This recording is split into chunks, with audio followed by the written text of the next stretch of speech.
जिस हिसाब से महंगाई चल रही है उस हिसाब से नहीं अच्छे से परवरिश नहीं कर सकते हैं हम।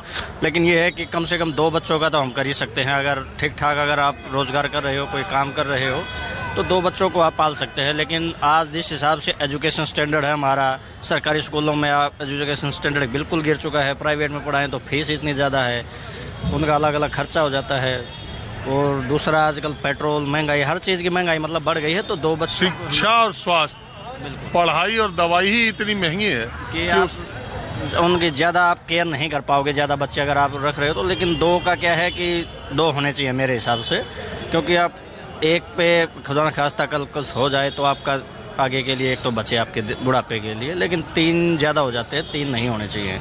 अगर ऐसे ही बेफालतू में जनसंख्या बढ़ानी है तो कितने भी कर लो। लेकिन क्या है कि आपको अगर हिंदू बढ़ाने के बाद, अरे सर हिंदू है, बड़े हुए हैं, कितने बढ़ाओगे? 141 150 करोड़ हो गए हैं, इनके लिए रोज़गार नहीं है, और बढ़ा के कहाँ लेके जाओगे?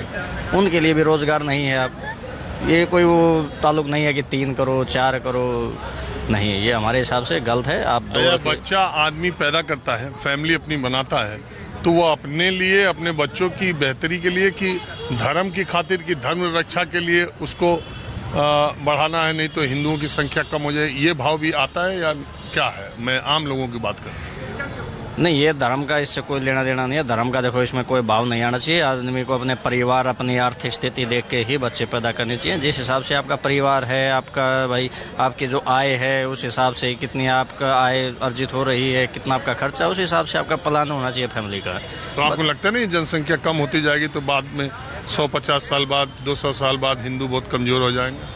अरे सर, हिंदू कमज़ोर कुछ नहीं होगा। कमज़ोर ये सिर्फ एक राजनीतिक फैलाई हुई अफवाह है, कुछ कमज़ोर नहीं हो रहा। 2 से भी कहाँ कमज़ोर हो जाओगे बताओ? आप 2 बच्चे हैं आपके, आप कहाँ कमज़ोर हो जाओगे? चलिए, आप तो पिता हैं। आप पिता दूसरी दृष्टि से बच्चों को देखता है। वो देखता है कि बच्चों की पढ़ाई परवरिश में खर्चा कितना होगा, हम कहाँ रहेंगे, किताब कापी कैसे।